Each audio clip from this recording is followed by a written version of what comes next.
The sun burned like fire in the sky. There were two of them, twin suns that never seemed to rest.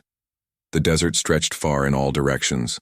There was no shade, no wind, no sound, just heat, sand, and silence. Kalith could not move. Her body was buried deep under the golden sand. Only her head was above the ground, her face covered in dust and sweat. Her pale violet skin was cracked from the heat. Her long silver hair stuck to her cheeks. Her lips were dry. Her eyes were tired. She had been here for hours, maybe more. She had lost count. Time did not matter anymore. She was left to die. Kalith was not like others. She was a Laren, one of the peace-loving alien races that believed in truth, art, and life. Her people did not fight wars. They sang to stars and healed wounds, but Kalith had dared to speak against the council. She had seen the lies, the betrayal, the silence when enemies came. She had shouted the truth. So they had punished her. They brought her to Ravex 9, a prison moon with no walls, only endless sand and deadly heat. Here, no one watched, no one helped, and no one returned. She had been buried to her neck in the sand. Not by enemies, but by her own kind. As the hours passed, Kalith felt her mind drift. Her throat burned, her skin ached. The world was hot, then cold, then hot again. She saw things, memories, dreams, shadows.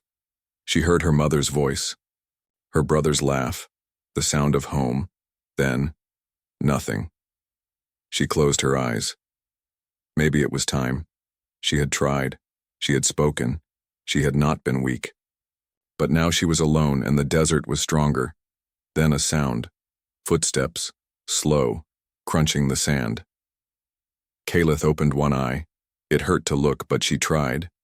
She saw a figure walking toward her, tall, broad shoulders, covered in a rough tan cloak, a mask over the face, a weapon across the back. Heavy boots, a human. Her heart jumped. Fear, surprise, confusion. Humans were fighters, survivors, unpredictable. The stories said they were dangerous, wild, impossible to control. Why was one here? The human stopped in front of her. He looked down at her, then crouched slowly. He pulled off his mask. He had a strong face, tired eyes, a thick beard. Dust covered his clothes. His skin was sunburned and he smelled like smoke and metal. He blinked once, then said in a low, rough voice, "You look like hell. You still breathing?" Kalith could not speak.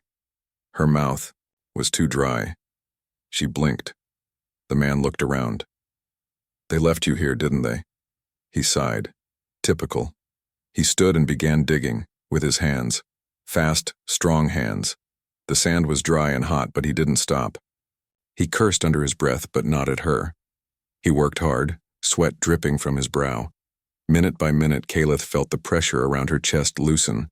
Her arms came free first, then her waist, then her legs. Finally, she was pulled out. She lay flat on the sand, too weak to stand. The man opened a small bottle and gave her a few drops of water. Not too much. Just enough. "Easy now," he said. "Too much and you'll be sick." She stared at him, still unsure. "Name's Mason. Corporal Mason Rourke, Earth Scout Division." He pointed to himself, then pointed at her. "You?" She tried to speak. Her voice came out dry and broken. "Kalith." He nodded. "Well, Kalith, looks like we're both stuck on this rock." He helped her sit under the broken wing of a half-buried ship. It gave a little shade. He offered a dry ration bar. She took it, though it was tasteless and hard. "Why did you help me?" she asked after a long silence. Mason shrugged. "Because someone should, and no one else will." Kalith looked at the desert, then back at him. In that moment, something changed. She had expected to die, but this strange, rough human had dug her out. He didn't know her. He didn't care about her people. Yet he had saved her without question. Maybe, just maybe, not all hope was lost. The heat was still strong, but the shade helped. Kalith sat with her back against the broken metal of the old ship wing. Her arms were weak, her skin was dry. But she was alive. Mason, the human who had saved her, sat nearby. He chewed on a piece of jerky and sipped water from a metal flask. He watched the desert like it was waiting to strike. Kalith studied him carefully. His face was rough, his beard thick and wild. His hands were strong, calloused and scarred. They were hands of a man who had worked hard, fought battles, and survived many things. "How long have you been here?" Kalith asked softly. Mason didn't look at her. "Too long. Lost my team. Ship crashed 6 cycles ago. Been living off scraps and old tech ever since." 6 cycles? Her voice shook. "That's years." He nodded. "Time feels different out here. You stop counting after a while." Kalith looked down. "I was left here just yesterday for punishment. I spoke against my leaders. They called it betrayal." Mason finally turned his head. His eyes met hers. "Speaking the truth isn't betrayal. It's bravery." She blinked. No one had said that before, not even her own people. "You don't even know me," she said. "I don't need to," he replied.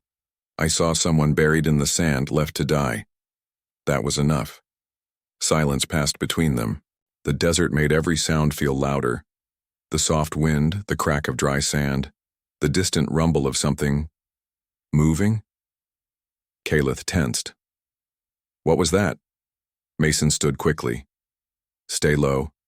He climbed the broken wing, using an old scope from his belt. He scanned the horizon. After a moment, he climbed back down. "Sandcrawler," he said. "Old scavenger bot. Not dangerous unless it thinks we're parts." Kalith tilted her head. "A machine?" "Yeah," Mason said. "Lots of old war tech left on this moon. Some broken, some not. That one just searches for scrap. But there are worse things out there." She felt a cold feeling in her chest. "Like what?" "Warbots, security drones, old traps, even other survivors, if they've gone mad." He tossed a small rock at a nearby pipe and it clanged loudly. "This place is quiet now, but it doesn't stay that way for long." Kalith touched her arm. Her skin still ached, but her mind was becoming clearer. "We should move." Mason looked at her with respect. "Didn't expect that from someone barely breathing an hour ago." "I'm a Laren," she said. "We don't give up, not really." "Could have fooled me," Mason said with a small smile. "All right, I've got a camp not far from here. It's hidden, safe enough." He helped her stand. Her legs were weak, but she could walk. Slowly. They moved across the sand. Mason walked in front, scanning the dunes. Kalith followed, eyes open, ears sharp. The suns were lower now, casting long shadows. After an hour of walking, they reached a small canyon. Inside was a narrow path. At the end was a cave, covered by a tarp in old parts. Mason pulled it open. "Home sweet home," he said. Inside, it was cooler. There were metal crates, a small power cell, and a single flickering light. Kalith sat on a soft roll of cloth. Her legs trembled from the walk. Mason handed her a can of nutrient paste. "Tastes bad, but it keeps you going." She took it and ate slowly. "Thank you." Mason sat across from her. "You got any skills? Besides making enemies?" Kalith looked at him. "I studied ship systems, energy flow. I can fix small tech." He raised an eyebrow. "Really? You can read Terran circuits?" "Some. Your tech is crude but strong." He laughed. "You sound like my old engineer." Kalith smiled slightly. It felt strange to smile again. "You're not like I expected," she said. Mason leaned back. "Most people say that. What did you expect?" "A killer. A beast. That's what they told us about humans." He didn't get angry. He just nodded slowly. "Yeah, I've heard the stories too. But stories don't help much out here. Out here it's just survival and choice." "What choice?" to help someone or walk away. He paused. You'll find both types out here. Kalith looked around the small cave, then at the tired but kind face of the human who had saved her. Maybe, she thought, the stories were wrong. The sun set behind the desert dunes, painting the sky with soft colors, pink, orange, and purple. The air cooled a little, but the dangers of Ravix 9 did not disappear. Kalith sat quietly inside Mason's small cave. She felt tired but alive. Her body still hurt from being buried in the sand, but her mind was clearer now. The man who saved her was strange but kind. She wanted to understand him and the world he came from. Mason started cleaning a small broken device. It was an old Terran comms unit, cracked and dusty. You know, he said without looking up, humans have a saying. Hope is the last to die. Seems fitting for this place. Kalith looked at him. Why do you stay here? Why not leave? He sighed. Lost my ship. Lost my team. No one left to go back to. So I stay and fight my own battles.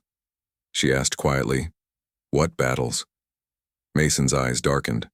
War. Big wars. Wars that tore apart whole star systems. Terran wars. Kalith's brow furrowed.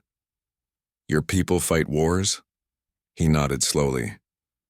More than I want to remember. We fight to survive.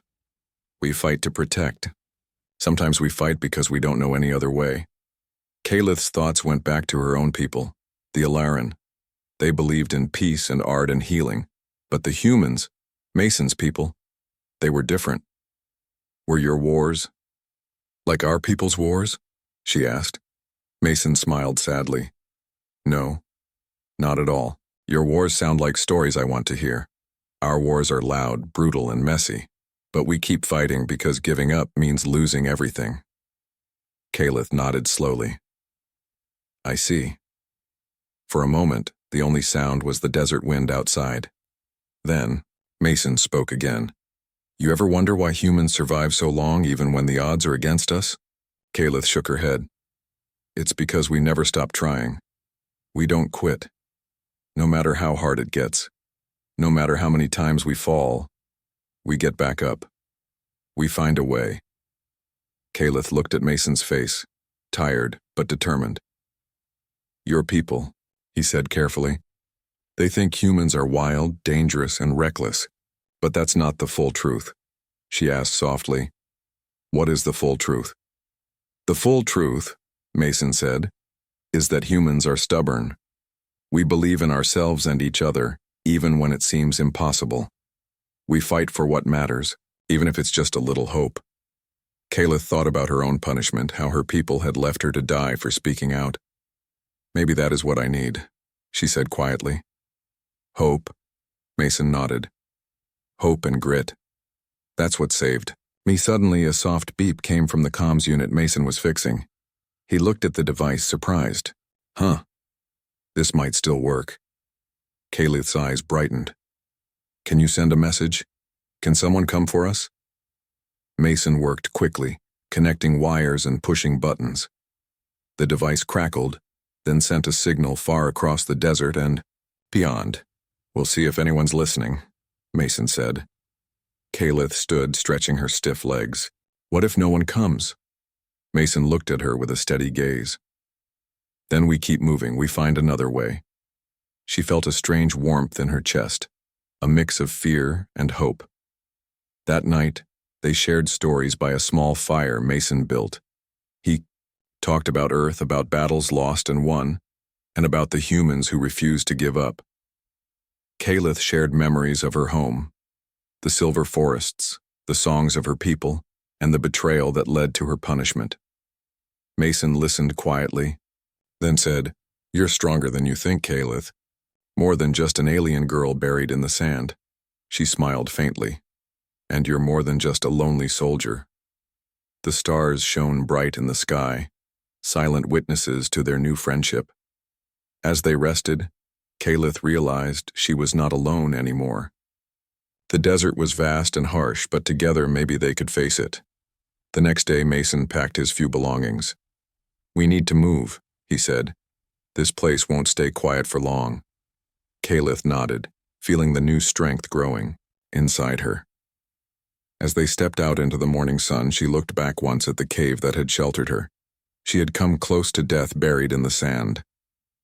But now, with this human beside her, she was ready to fight, not just to live, but to hope. And hope, she knew, was worth everything. The desert stretched out before them, a sea of endless sand and sharp rocks.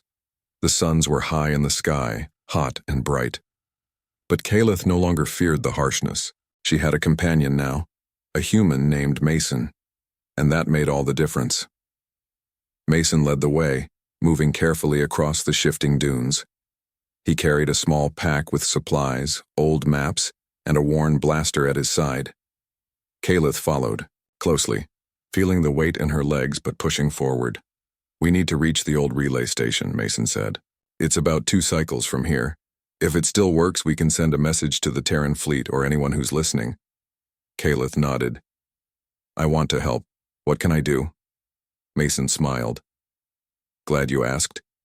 He handed her a small device, a scanner that beeped softly when it found nearby tech. "Keep this close," he said.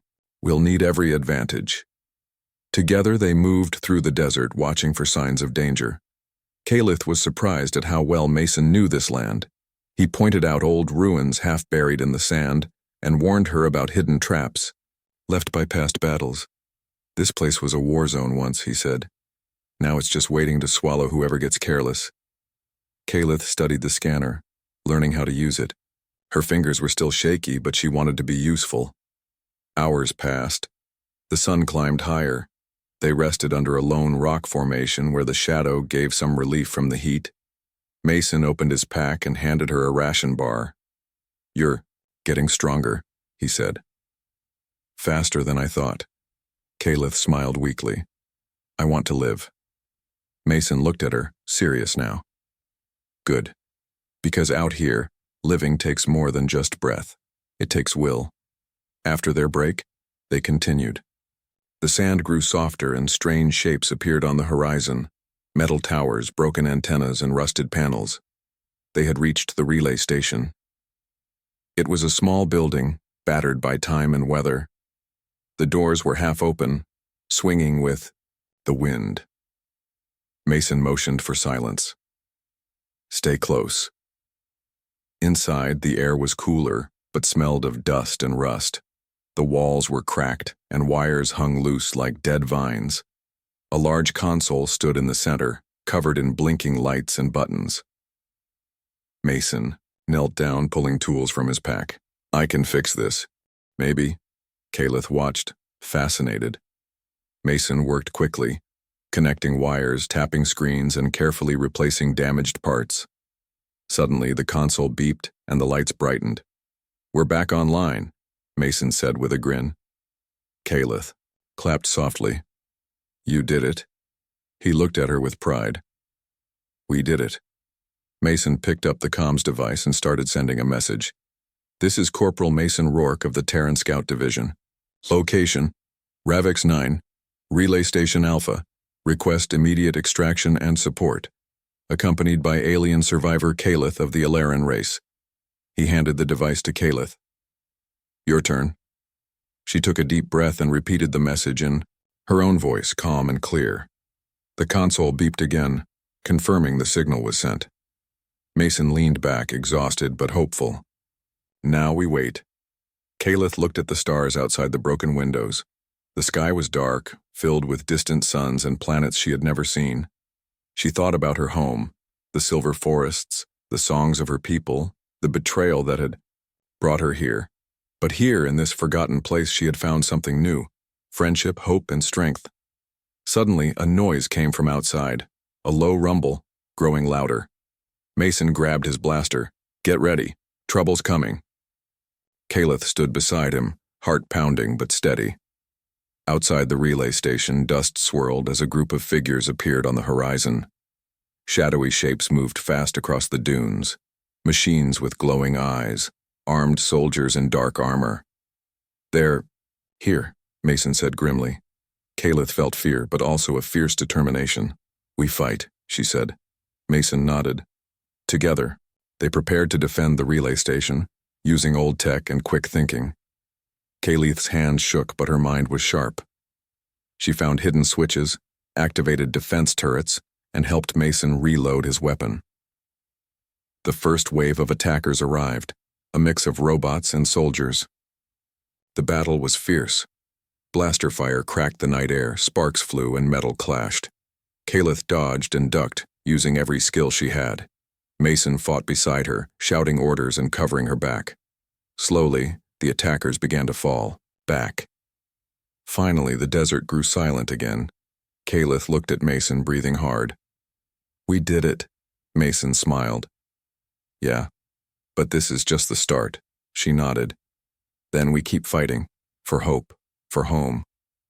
The relay station was safe, for, now together in the cold desert night, they waited for the future to come. The desert night was quiet after the battle.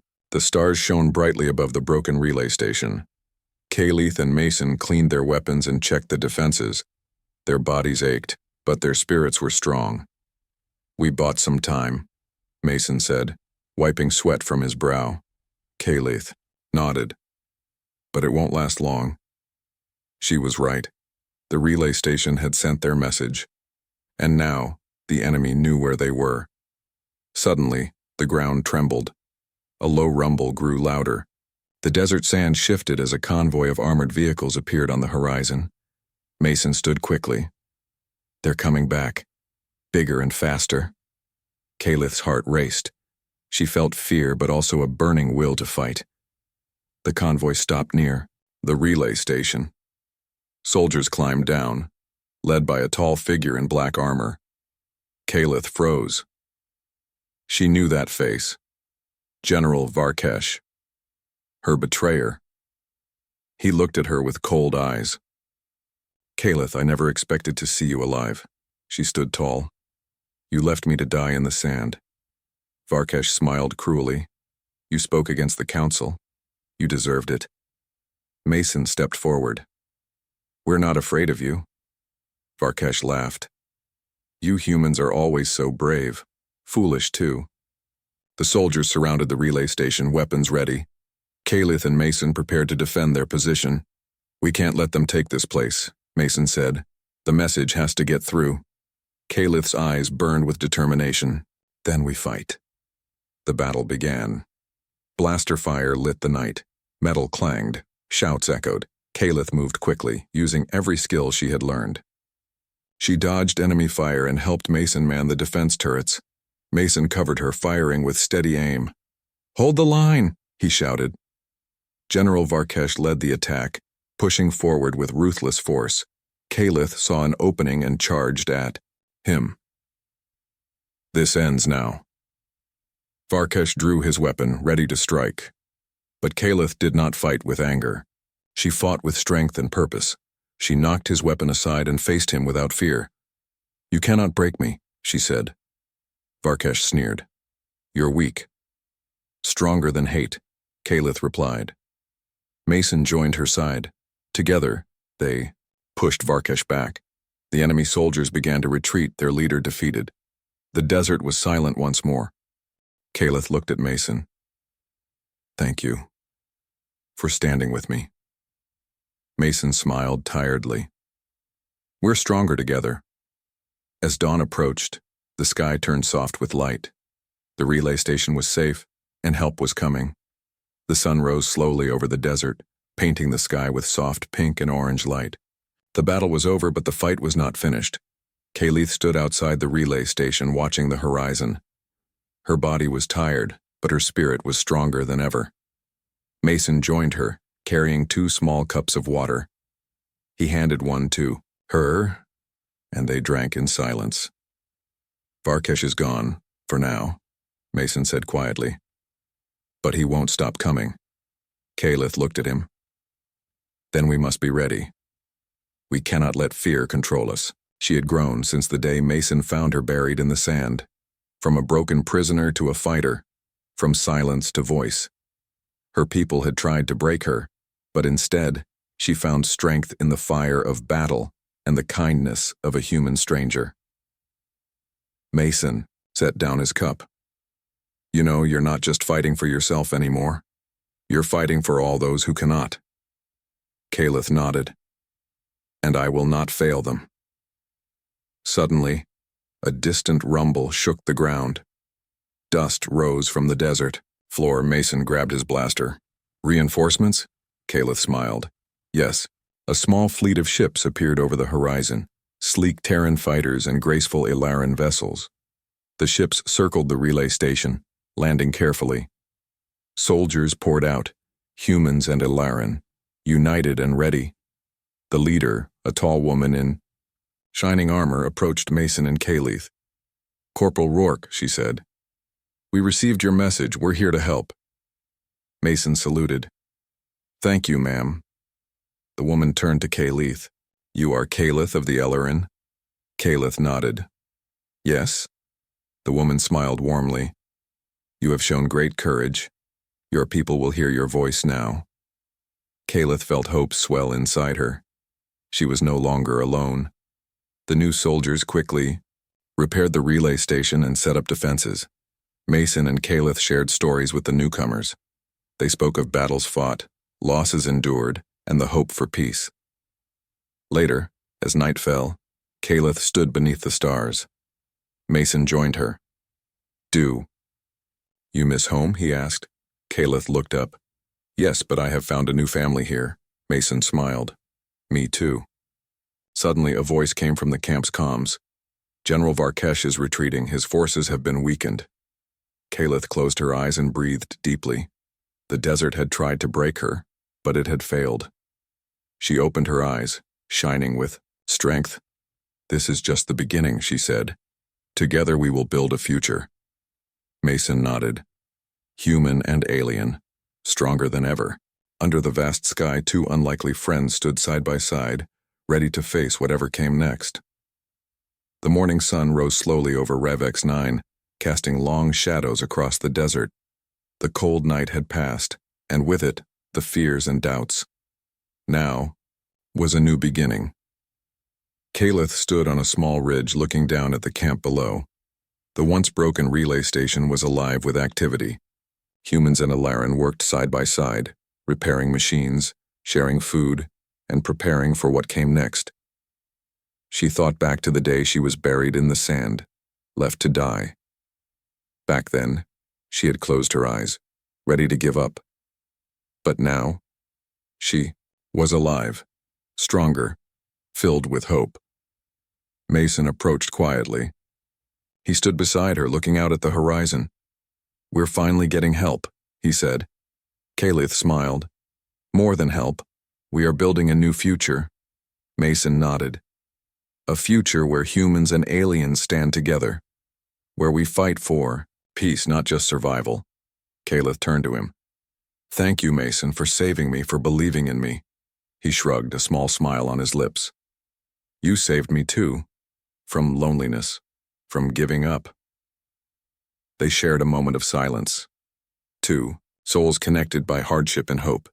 Suddenly the sound of engines filled the air. Ships appeared in the sky, more Terran and Ilaran vessels coming to join the fight against those who had tried to divide them. Calith's heart swelled with pride. She was no longer just an outcast. She was a leader, a symbol of courage. The Yaw, camp commander, called them to the center. Soldiers and allies gathered, their faces full of determination. Today, the commander said, we stand together, not as separate races but as one force. We will take back what was lost. We will bring peace to the stars. Cheers rose up from the crowd. Calith looked at Mason. This is our chance. Let's make it count, he replied. As the suns climbed higher, Calith and Mason prepared for the journey ahead, a mission to unite their worlds and end the wars that had brought so much pain. They would face dangers, betrayals, and battles. But they would never give up, because they were stronger together, because they believed in hope, because humanity and the Ilaran were fighters. Calith smiled, feeling the warmth of the sun on her face. She was alive, she was free, and a new dawn was rising.